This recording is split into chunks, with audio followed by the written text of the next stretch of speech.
Thank you to everyone in our audience for joining us. For multifamily operators and managers, an efficient heating and cooling system is a top priority. How well your system works and has a lot to do with your operating costs and resident comfort. With so much at stake, it's important to look at your options. With that in mind, we brought together a panel of experts who can shed light on an alternative to conventional HVAC that saves costs and provides a variety of other benefits. You'll meet our special guests in just a moment, but first, a couple of quick housekeeping notes. We've set aside time at the end of the program for audience Q&A, so if you've got a question for our speakers, please use the Q&A function on your screen to send it in as early as possible. If time runs out before we get to your question, or if you'd rather get in touch confidentially, our speakers will be happy to follow up with you after the program. Also, we will be emailing you a link to the recording of today's webinar so you can listen to it again and share it with your colleagues. Now, let's meet our panel. John Bart is Business Development Manager at Mitsubishi Electric Trane HVAC US. Mike Hampton is Senior Sales Manager at METUS, and also joining us is Chris Gray, who is the Chief Technology Officer at Renew Communities. Gentlemen, it's very nice to have you with us today, and thank you for making time. Now, before we proceed, let me take a moment and just mention the key takeaways that you can expect from today's program. Understand the market factors driving variable capacity system adoption. Understand how variable capacity heat pump technology operates and compares to conventional technologies. Identify construction cost savings, resident comfort improvements, and operating efficiency benefits of variable capacity systems. Describe utility and tax benefits available to owners and developers who choose these systems. Now, as you can tell, there's a lot to talk about. So without further delay, I'll bring in our first speaker. Mike Hampton, let me turn things over to you so you can get us started. Thanks, Paul, and welcome to everyone on the webinar. Most would agree we're living in a time where technology impacts all aspects of daily life. Cell phones with global reach, connected appliances, driver assist vehicles, to name just a few. Although heat pumps have existed for quite some time, today we will share information on variable capacity heat pumps and the benefits for your multifamily projects. Throughout our presentation, we will abbreviate variable capacity heat pumps by using VCHP. However, there are competing priorities for owners, developers, and facility managers, so let's take a look at three of them. I'm sure everyone is acutely aware of how rapidly costs have risen since early 2020. Price of construction materials have increased 35%. The past 2 years, wage and benefit costs have risen 5% annually. In 2022, the cost of electricity increased 14% over 21. This inflationary environment poses many challenges. However, it also creates opportunities for new technologies to deliver solutions. Efforts by policymakers and special interest groups to reduce greenhouse gas emissions are impacting building design, construction, and operation. One of the most ambitious plans for reducing emissions in the nation is New York City's Local Law 97, which sets ambitious emissions limits for large properties over 25,000 square feet. The goal is to reduce emissions produced by the city's largest buildings 40% by 2030 and 80% by 2050. The Carbon Neutral Cities Alliance is a coalition of cities working together to reduce greenhouse gas emissions by 80 to 100% by the year 2050. Cities involved include Boulder, Colorado, New York City, Minneapolis, Portland, San Francisco, Seattle, and Washington, D.C. The National Conference of State Legislatures reports 16 states and Puerto Rico have enacted legislation establishing greenhouse gas emissions reduction requirements. The point is, building owners and developers should expect financial implications or penalties for not complying with mandates in the coming years. Considering these stringent initiatives and regulations, VCHP systems are a viable solution to help bring projects into compliance. A recent survey found 35% of Americans have the option to work from home 5 days a week. With more people working from home and being at home most of their day, they value, even expect, more from their comfort systems. VCHPs can provide tenants with things like individual control of their environment, which means different temperatures in different parts of their home, not one size fits all. Improved comfort, precise temperature control without overheating or cooling. In other words, no hot or cold spots.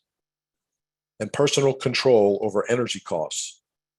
Maintaining consistent temperatures minimizes energy consumption, while unoccupied zones can be programmed to modify their set point, which reduces energy.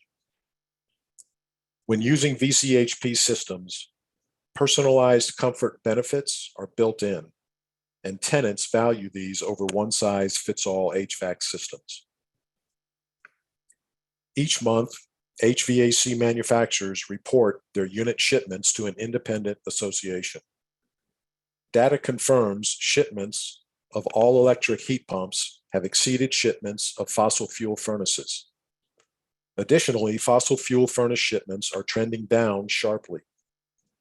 VCHP systems are transforming the way homes and buildings in the United States are heated and cooled. This leads us to the dilemma owners and developers are facing. Properties must meet return on investment objectives in the face of increasing construction costs, stricter building codes, challenging environmental regulations, while maintaining efficient operational costs and without sacrificing tenant experience. These are no small tasks. While VCHP systems are viewed as highly reliable technology, owners and developers have a perception these systems carry a cost premium. It's our objective today to disprove that perception. Our solution begins with understanding more about variable capacity technology and what makes it an effective and budget-friendly solution for the challenges building owners and developers are facing. In the bottom photo are small capacity VCHP systems, often referred to as mini splits. Mini splits are perfect for multifamily buildings up to 4 stories with studio apartments up to 3-bedroom units. Their slim, compact design allows easy concealment in landscaping or stacked on a roof. Their ultra-quiet operation makes them unnoticeable, especially when installed near windows or next to public areas like a rooftop bar. In the upper photo are VRF units, also known as variable refrigerant flow. VRF systems have larger capacities best suited for multifamily buildings 5 stories and higher. VRF systems have earned a preferred position over traditional packaged variable air volume or centralized systems due to their superior energy efficiency, quiet operation, potential for heat recovery savings, and 30% less weight than other technologies. In either case, mini splits and VRF units utilize variable capacity technology. Operationally, let's look at how VCHPs differ from conventional HVAC systems. The top graph represents temperature variation from a 72-degree set point. The conventional HVAC system is the red line, and the VCHP system is the green line. The bottom bar chart represents energy used by each system while operating. Conventional HVAC systems operate either 100% on or 100% off. Consider taking a trip in your car. If you hit a lot of stoplights, your momentum or efficiency is affected. This type of operation results in overshooting space temperature by as much as 3 to 5 degrees, creating cold and/or hot spots, and uses significantly more energy to operate. VCHPs use an inverter-driven compressor that varies capacity to match required demand in the space. VCHP technology is like cruise control. Your system efficiency is maximized, yet you can fine-tune your speed as needed all while you're still moving. VCHPs use only the precise amount of energy required to meet temperature set point. Compared to conventional HVAC systems, VCHP systems provide a more consistent space temperature while reducing energy use by as much as 40%. Let's now consider differences in system design. Conventional HVAC systems must use ductwork, with multiple sections run from where the indoor unit is located and extending throughout the living space. Ductwork is typically concealed above the ceiling, and if not properly sealed, will develop air leaks, which decreases system capacity and increases utility costs. It may also lead to premature system failure. Sometimes ductwork is installed within a soffit inside the living space, which impacts room aesthetics and lessens overall marketable space. Because of the on-off operation of conventional systems, it's common to hear the indoor unit turning on and off, while the sudden blast of air rushing from the grills can be quite distracting, especially when tenants need to rest. Additionally, the only thermostat is usually located centrally in the living space, which means the bedrooms are noticeably warmer or colder, especially if they have windows. Alternatively, VCHP system design consists of a network of indoor units connected by refrigerant piping to an outdoor unit. In this example, the outdoor unit is on the roof. However, it can be anywhere within 540 feet of the farthest connected indoor unit. Many VCHP systems use ductless style indoor units, which means there's no ductwork to install or to conceal. Each ductless indoor unit has its own air filtration and independent temperature controller. There's no need for a ducted return air grill or mechanical closet to house an air handler. Should a ducted style indoor unit be needed, VCHP systems have those styles as well. Another innovation is the ability to connect ductless indoor units and ducted indoor units on the same VCHP system. VCHPs offer multiple system options to meet varying applications. Mini splits, typically used on multifamily buildings 1 to 4 stories, have system capacity ranging from half a ton or 6,000 BTU to 5 tons or 60,000 BTUs. System types are cooling only or heat pump. System applications include single zone system, 1 outdoor unit matched to 1 indoor unit, or multi-zone systems, 1 outdoor unit matched to as many as 8 indoor units. VRF, typically used on multifamily buildings 5 stories and higher, have system capacity ranging from 6 tons to 36 tons. System types are heat pump or heat recovery. Outdoor units can be air cooled or water cooled. System application includes up to 50 indoor units per outdoor unit. Just a quick review of VRF system types. A VRF heat pump is used when all the connected indoor units can be in the same mode at the same time, either all in heating or all in cooling. Some common examples of VRF heat pump applications include restaurants, lobbies, churches, apartments, and large open spaces. Heat recovery describes the process of collecting and reusing heat within a mechanical system that would normally be lost. Thus, VRF heat recovery systems are equipped to provide cooling and heating simultaneously within the same system. These systems use a branch circuit controller to direct refrigerant based on the conditioning needs of a particular zone.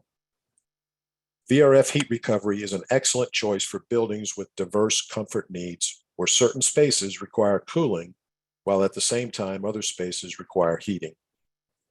Some common applications are high-rise multifamily buildings, hotels, senior living, student housing, and medical facilities. A significant benefit of heat recovery systems is they allow for less reliance on the outdoor units, meaning less energy is needed overall. VCHP systems offer a variety of indoor unit options with a ton of aesthetic choices. Ducted style indoor units feature a multi-position air handler and a ceiling concealed pancake style unit. Ductless style indoor units include several ceiling recessed models, as well as the high wall space saving unit. The high wall ductless models are available in smaller capacities, like 4,000 BTUs, 6,000 BTU, or 8,000 BTU, which make them ideal for bedrooms and multifamily projects. Ducted and ductless indoor units can be connected to the same VCHP system. Speaking of technological improvements, certain VCHPs are equipped to provide sufficient heating during extreme cold temperatures when conventional heat pumps have lost their ability to adequately heat and require a supplemental or backup heat source like an electric resistance heater. VCHPs with hyperheat technology allow for higher compressor heating speeds at lower outdoor air temperatures without putting extra strain on the unit or potentially causing long-term damage to the compressor. Reference the heating performance data for the conventional on-off heat pump. You'll notice a dramatic reduction in heating capacity at 5 degrees outside temperature. Just 43% of its total heating capacity at 47 degrees outside temperature.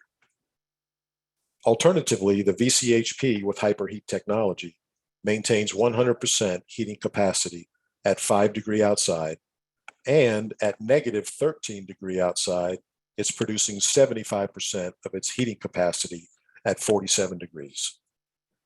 VCHPs with hyperheat technology are truly cold climate heat pumps that can eliminate the need for a secondary backup source of heat.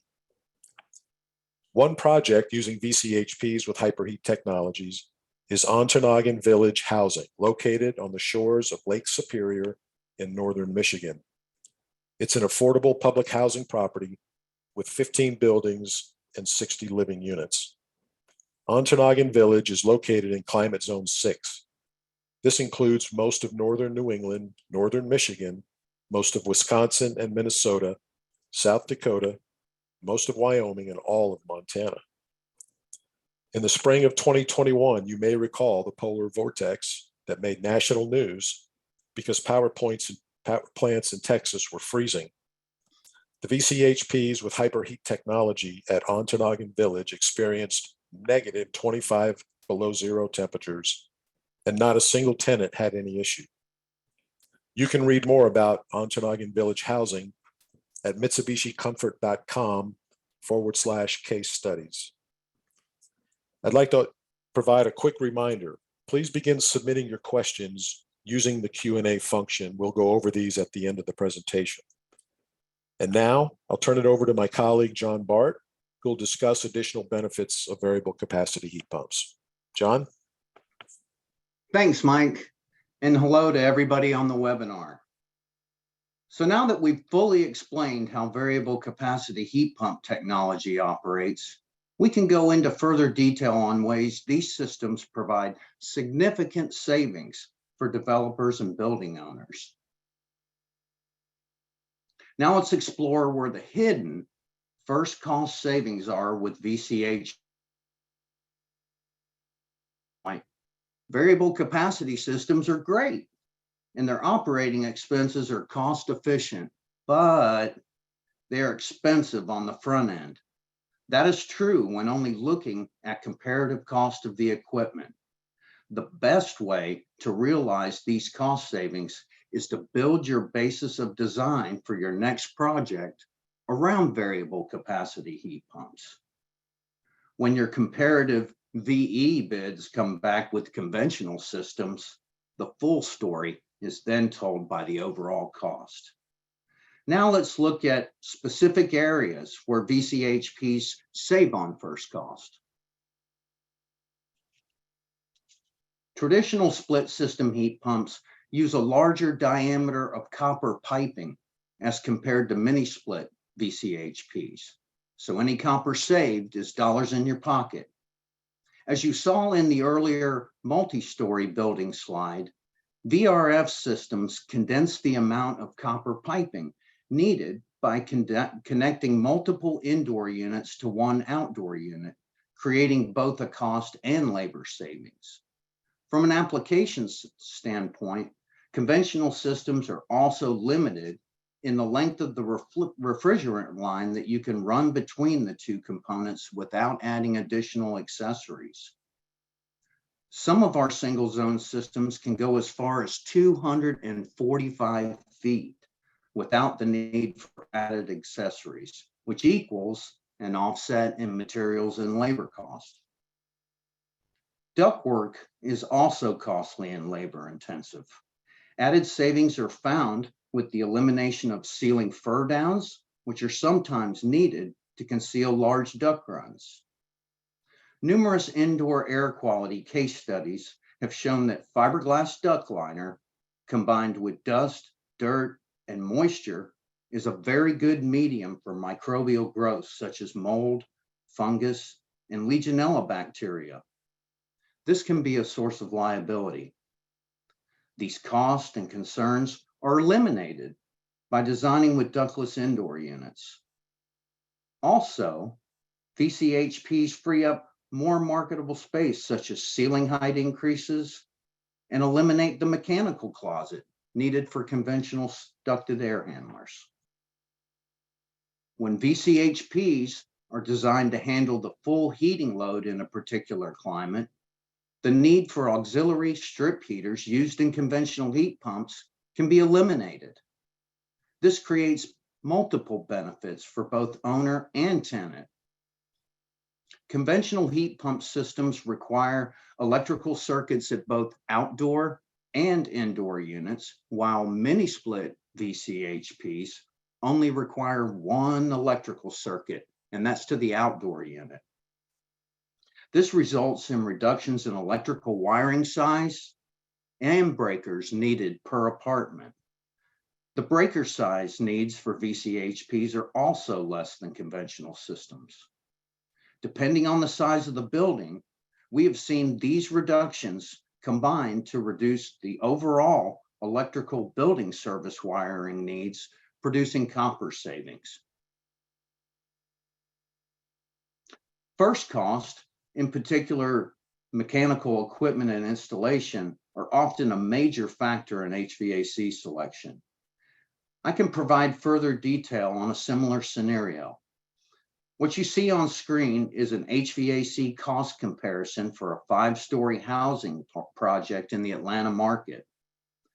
This data was calculated by a third-party engineer and a contractor to develop the comparison.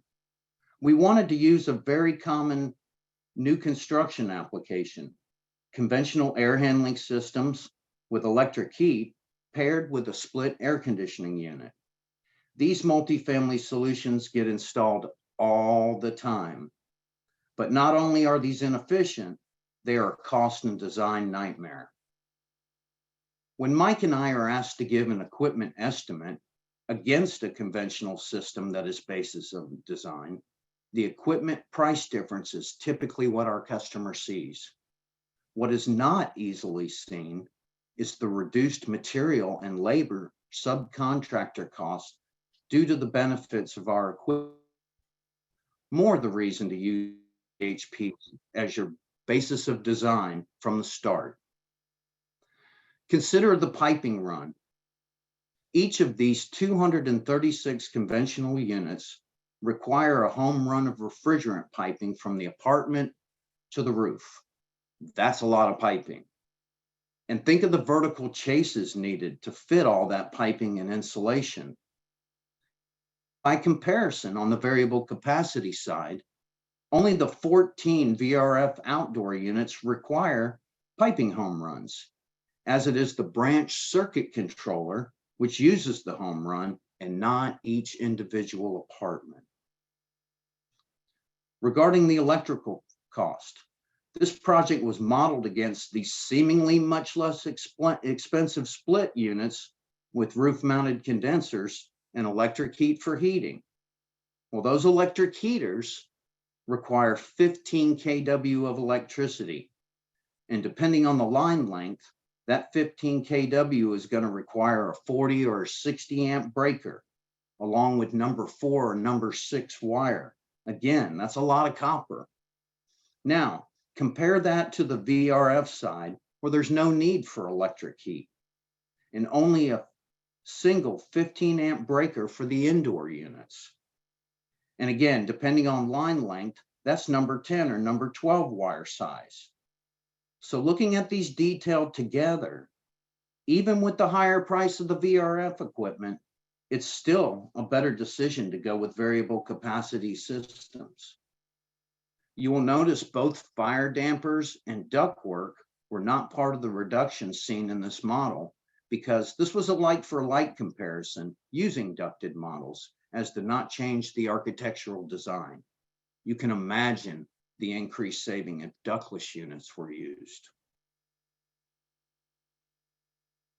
While those are all great upfront benefit, it really comes down to what you can offer your tenants.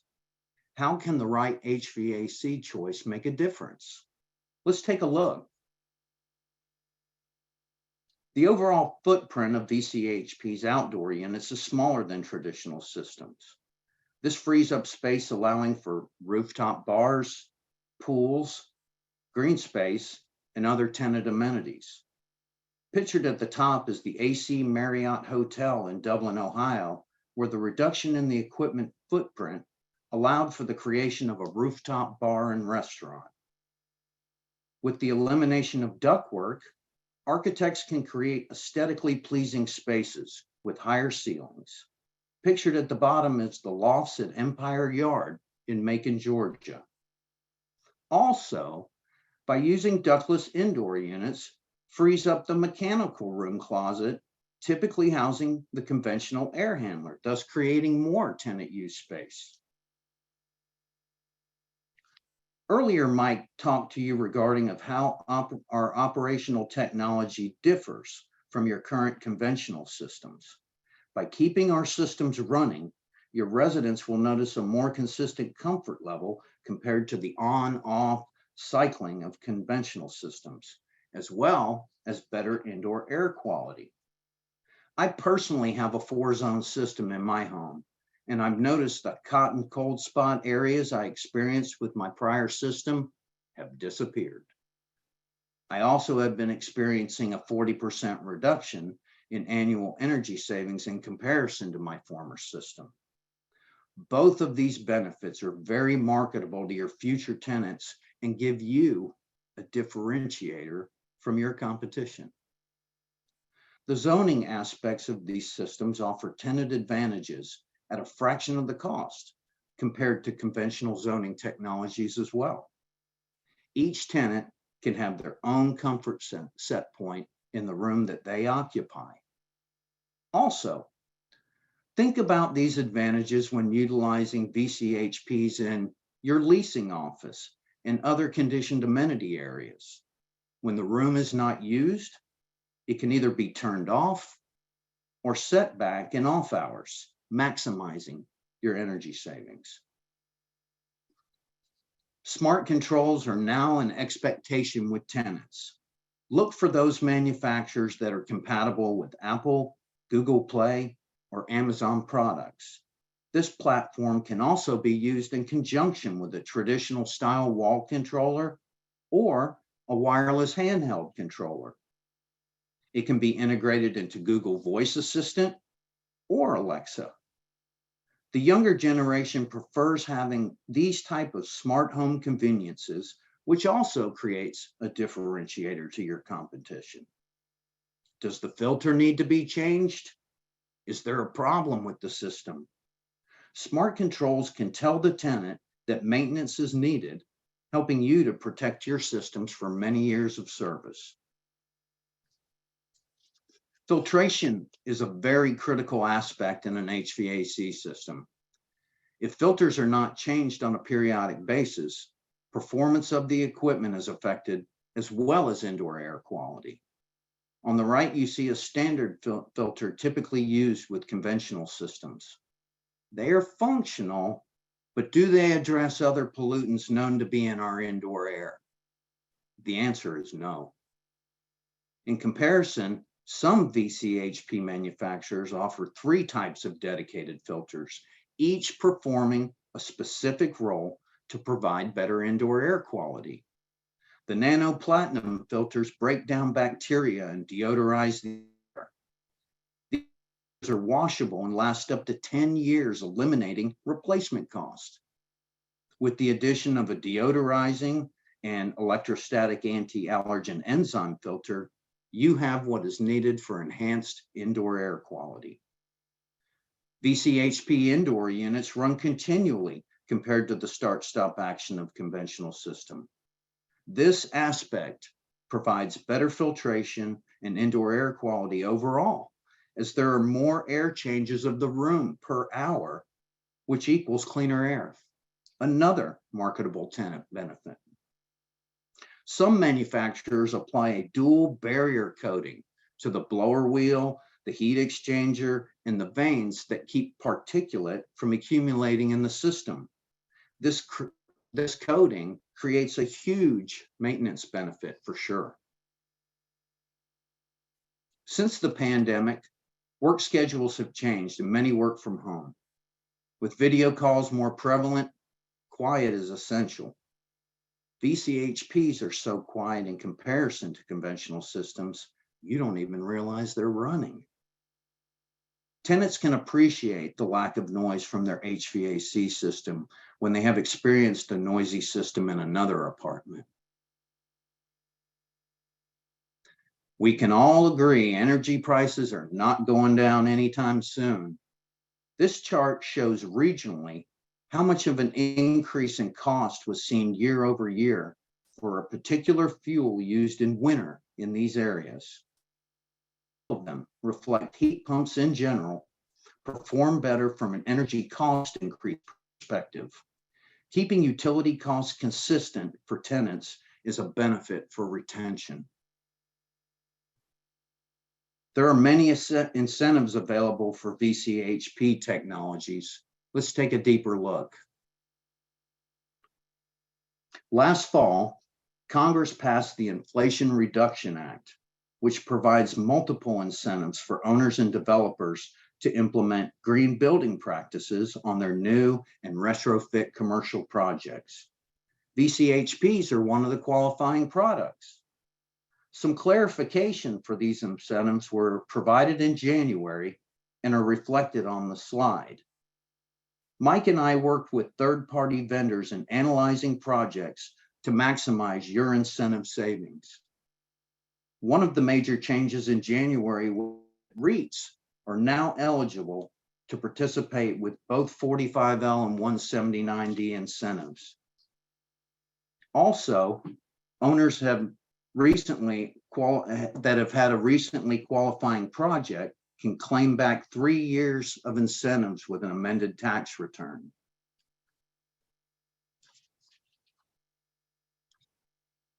To look at a real-life example of this, Pearson Street condominiums in the New York City market is a project that received an incentive for utilizing variable capacity heat pumps along with building envelope improvements. These changes produced a $2.3 million utility rebate, which is almost 3 times the equipment cost.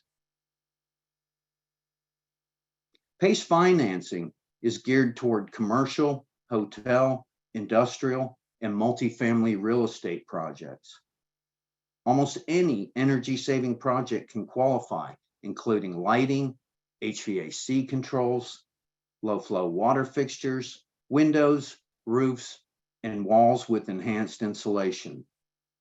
New constructions must provide energy savings that are above the existing building code requirements.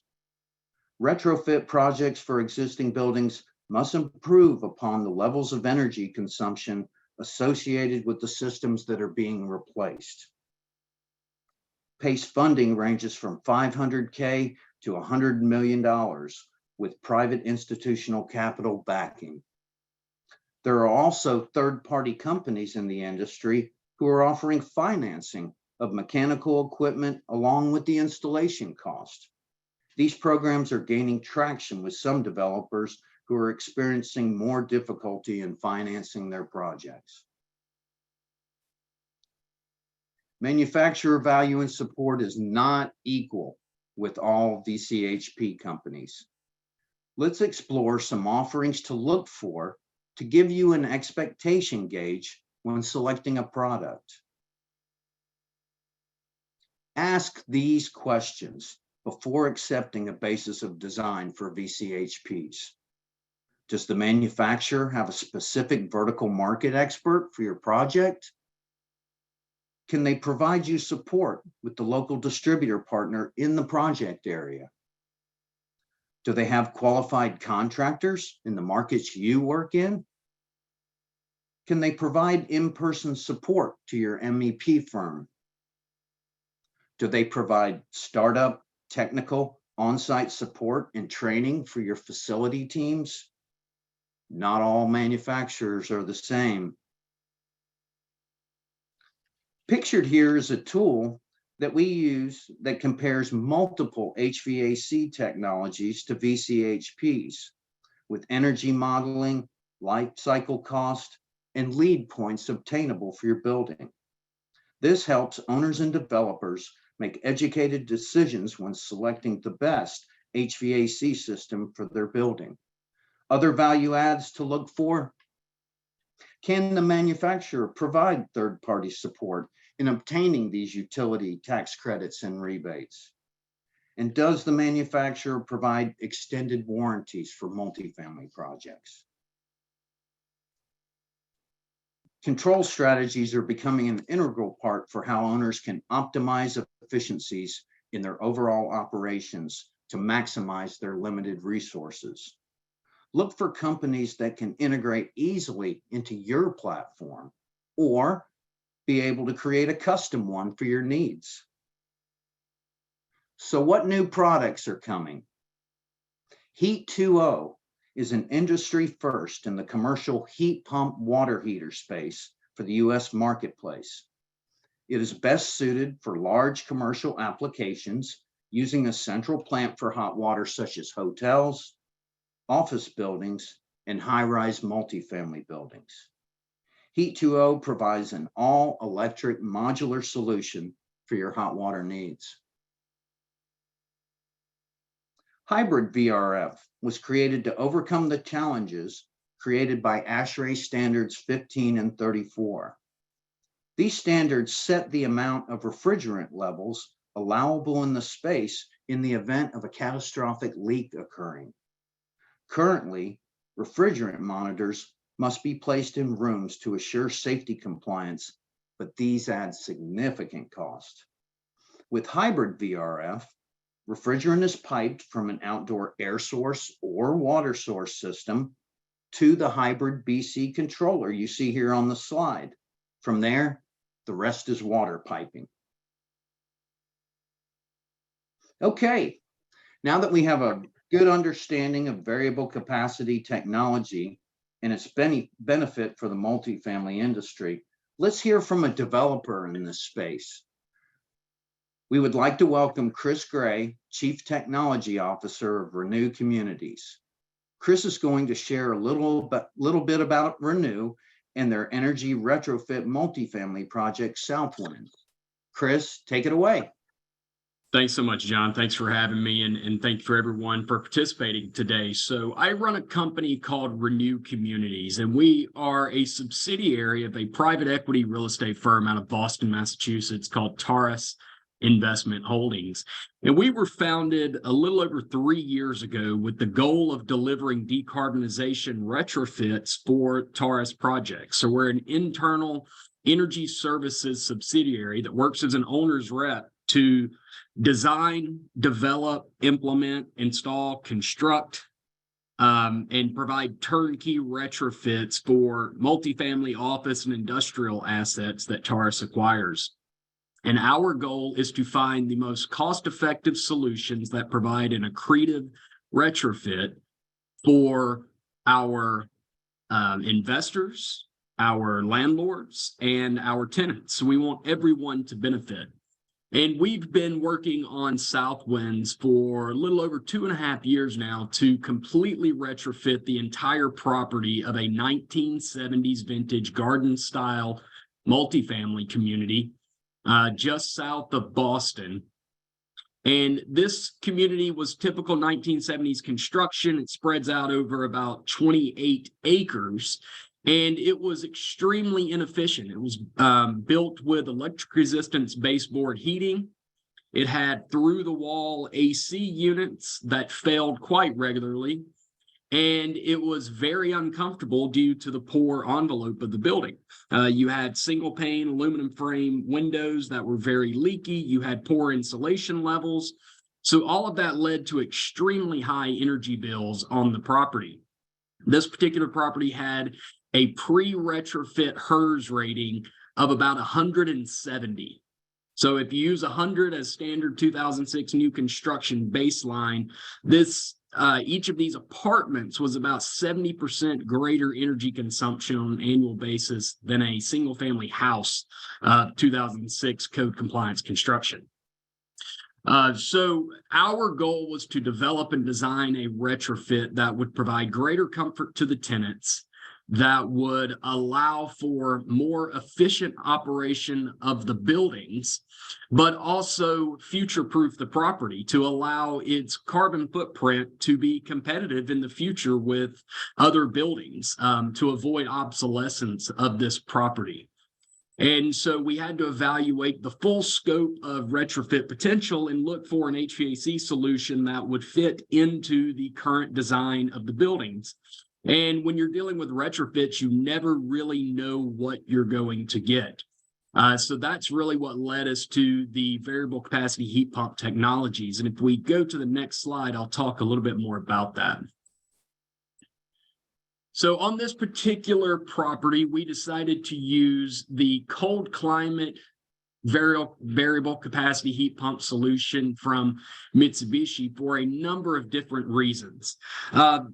The primary driver of our retrofit was what the existing construction of the building gave us, and then also the heating requirement of this particular geography. Being in the New England area, they have a very high heating load and heating need. So we had to make sure that we were going to provide better comfort and better heating capacity for the residents, regardless of the climate conditions. So we chose the cold climate hyperheat technology from Mitsubishi to deliver that heating performance that we needed throughout the winter.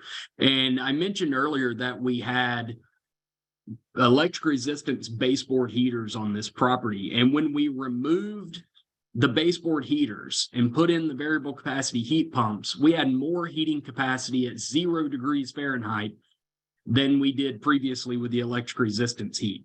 So when we combine that with other upgrades on the property, such as replacing all of the windows and doors, sealing up the envelope, adding new insulation, LED lighting throughout, and then rooftop solar on every single building, we were able to achieve HERS ratings that were in the 30s. So we went from 170 to 30, saving over 3 million kilowatt hours on the property. And that's equivalent to over 2,800 tons of CO2.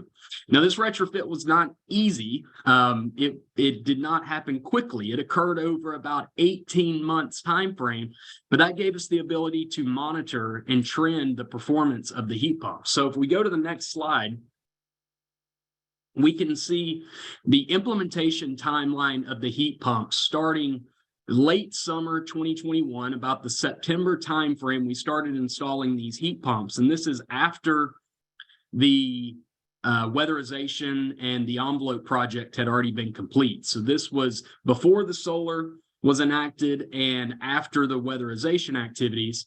And so we're able to see the climbing energy savings throughout different seasons as the heat pumps progress across the property. Now, in November of 2022, we completed the installation of the heat pumps on all 404 apartment units. which you can start to see the extreme energy savings toward the tail end of that graph between what was predicted energy usage before the heat pumps and actual monitored energy usage after the heat pumps across the entire property. So once we get to the January extreme winter, we see about 50% energy savings across the property due to the heat pumps. So significant savings there. And we touched on incentives and rebates earlier, and that was a big component of this project. The local utility supported this project with over $2 million of rebate money for installation of these cold climate heat pumps. And the state also supported the project with over $400,000 of heat pump incentives, because the state of Massachusetts will see heat pumps as an alternative renewable energy technology. So since they move heat rather than creating heat, they qualify toward the state utilities renewable portfolio standards. So we were able to leverage those incentives to install these heat pumps on every apartment across the community. And with that, I believe Andy has been monitoring the Q&A, and we can use the last few minutes to address the questions and answer session. Andy? Thank you, Chris. And thank you, Mike and John. Let's get right into it. Thank you to everyone who submitted a question. A few members of our audience have asked questions about fresh air requirements. So let me just read off one and then we'll take it from there. How do VCHP systems integrate with and manage the cost of fresh air ventilation requirements? Ductwork isn't required for VCHP systems, but fresh air is still required. Typical garden style apartments have fresh air brought into each individual unit. It really depends and it changes from building to building. We have some products that can address outside air, where we can pipe it down a hallway and be able to branch duct off into the various apartments and be able to address that. We can pipe fresh air into multiple of our indoor units. And also there's other strategies as well to use outside air. I know there's other companies with bath fan products that are ERVs that also address outside air. So there's multiple ways to do it with VCHP technologies. Mike, is there anything you want to add? Yeah, I agree with John's answer. I would also just add that some VRF manufacturers have equipment that is specific to the VRF system and works very, very well from a control standpoint, integrated, if you will. And usually the ductwork from these type of systems is a lot smaller than it is from the typical conventional outside air systems. Thank you very much. Okay, I'm going to combine some questions with regard to billing tenants for their usage. So with shared VRF infrastructure, how are costs for electricity, heating, and cooling typically billed to tenants? So something that some VRF manufacturers have is a feature called energy apportionment. And this, in a big overall way, this particular benefit allows tenant billing for a common used VRF system. It's very, very affordable in terms of its baseline. It comes basically embedded in some of these units' architecture from a control standpoint. And then you can build upon that depending on how sophisticated that you need to be, or what kind of user interface you might want to have with that. But also it's important to note that this kind of feature really needs to be addressed on the front end of a install in terms of electrical billing and metering, because there's some advantages. If you're going to use energy apportionment, you want to make sure you get that right on the front end. Okay. John, is there anything you want to add to that? No, Mike, you were right on. Usually is. So let's move on to the next question. All right, so let's talk about retrofits. So how does the cost of a VCHP make sense for a retrofit property that already has gas, heat, and air conditioning?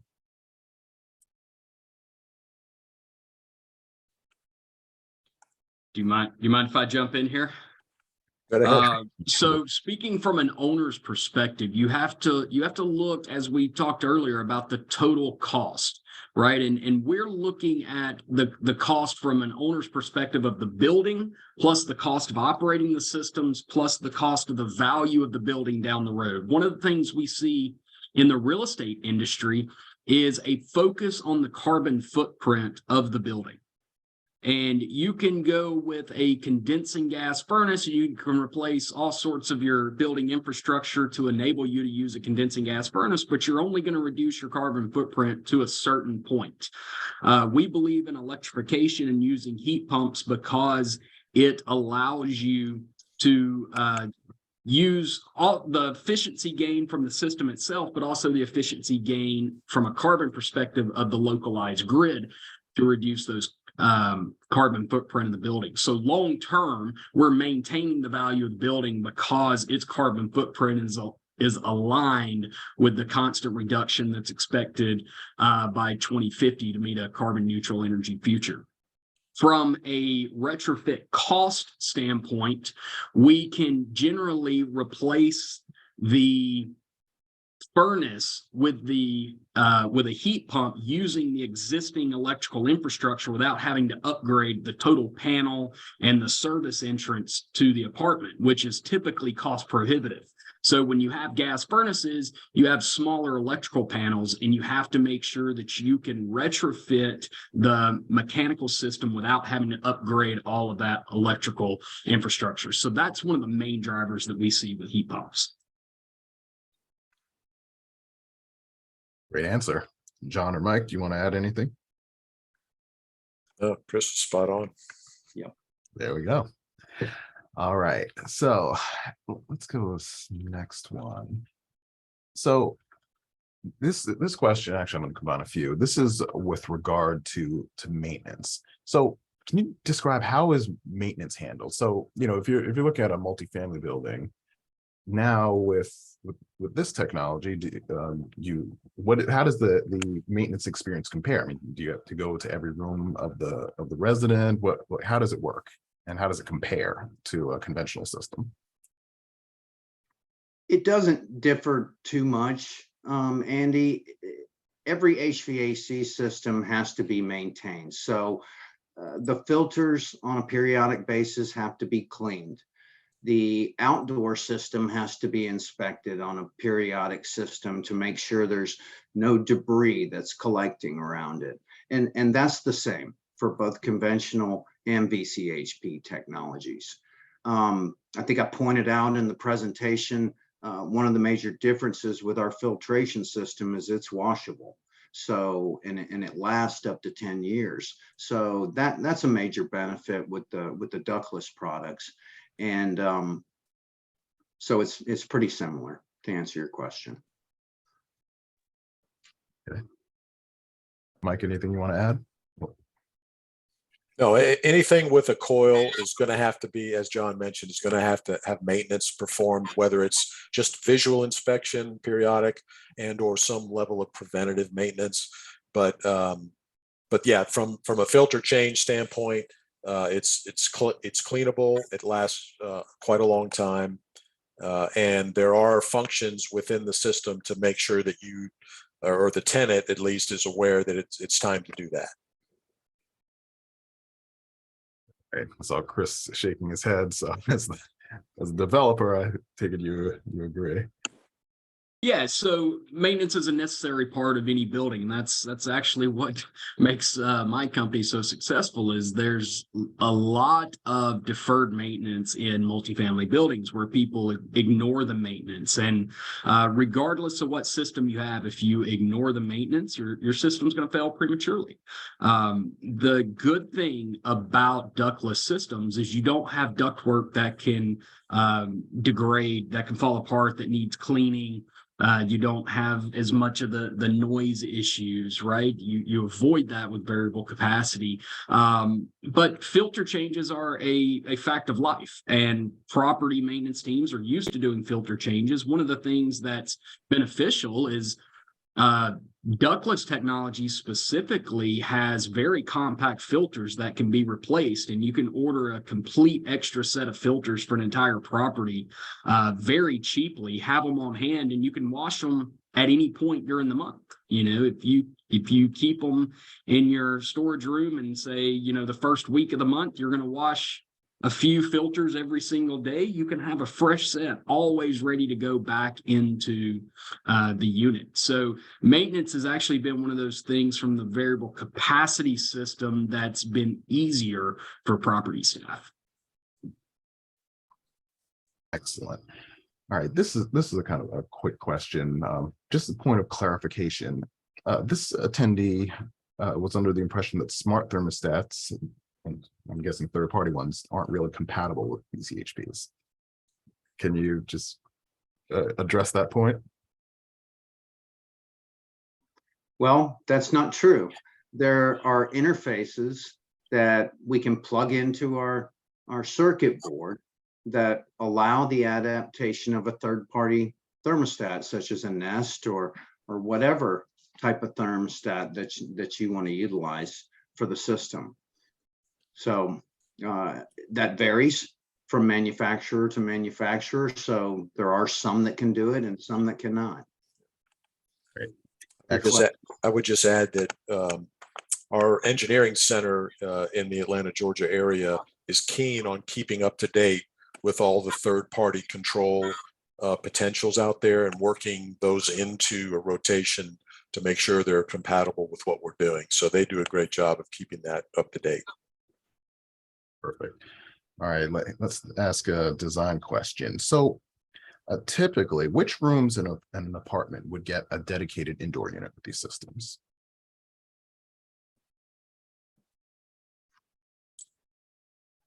Typically, the larger room is going to get one. And depending on how many bedroom apartment that is, and depending on what the owner wants to do as far as a tenant comfort strategy, there's also strategies to share air between rooms with different devices that can transfer that conditioned air to another space. So we do that sometimes for bathrooms because we don't want to put, you know, a unit inside of a bathroom, but yet it does need a little bit of conditioning. So it really just depends on the strategy and the layout of the floor plan to make sure that we can get airflow all the way around the unit to keep it at a precise temperature.